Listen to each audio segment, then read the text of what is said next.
What UFC fighters will have the most successful year in 2025? After the amount of incredible and surprising fights we had last year, from Alex Pereira versus Khalil Rountree to Elia Toria versus Max Holloway,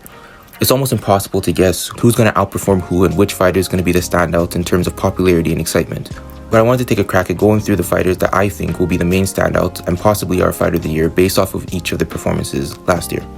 Starting us off, I wanted to get the obvious out of the way, and that's my LeBron James of the UFC, with the way I be glazing him, is Elia Toria. Last year, Elia was able to showcase his immense skill and introduce himself to the newer and more casual fans by knocking out two of arguably the greatest featherweights of all time, in Alexander Volkanovski and Max Holloway. And with Elia planning on vacating his featherweight belt later this year and moving up to 155 pounds to fight Charles Oliveira, then possibly fight Islam Makhachev for the belt, it's almost certain that he's gonna be a standout fighter and even the fighter of the year. And while Charles has shown a great display of Brazilian Jiu-Jitsu in all of his fights, he's also shown that he does tend to get knocked down a lot in his fights against hard hitters like Gaethje and Dustin. And if Elia is able to do what he always does and keeps the pressure on Olives, pushing him to the cage and avoiding his grappling, then I do think that Elia is going to end up winning that fight.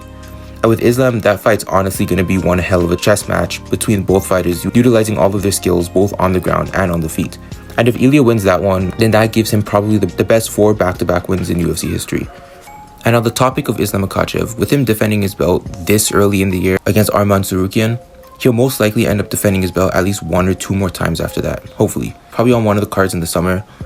and most likely on the Abu Dhabi card in October. And recently, he started to grow on a lot of fans, myself included, by being one of the more exciting Dagestani fighters to watch. And with Islam expressing his interest in moving up to 170 pounds after beating majority of the competition at lightweight, he's more than likely going to be the topic of discussion among a lot of us MMA fans if he's successful in beating Arman and beating whoever the welterweight champ is, all in the span of 2025. I honestly wouldn't even be surprised if Tom Aspinall only fights once this year, and he's most likely going to end up sitting out until they strike a deal with John Jones. And if Aspinall does end up beating John, then his performance in that fight will be more than enough to warrant being that standout fighter, especially after beating the greatest of all time. And it might even get him the Fighter of the Year award too. But in a hypothetical matchup between John Jones and Tom Aspinall, I do think that the fight all comes down to who could get to who first. I mean, that's pretty obvious, but if John is able to do to Tom what he did against Stipe by backing him up against the cage and utilizing his takedowns, clinch game, and elbows, then John could possibly break Tom down throughout the fight and either win the fight by finish or by decision. And if Tom is able to stay away from John's clinches, his trips, and looking for an opening to land, then Tom could possibly put the lights out in the later rounds. This one's honestly a wild card, but part of me thinks that if he's successful next week, Umar Nurmagomedov might end up being one of those fighters that surprises a lot of people, mainly because of the fact that if he's able to pull off a great performance against Merab and beats him,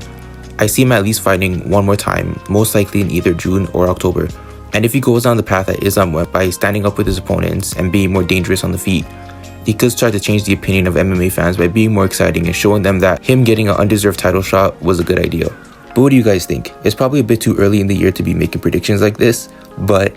let me know what UFC fighters you think are going to be the standout of 2025. And make sure to like and subscribe, and thank you for watching.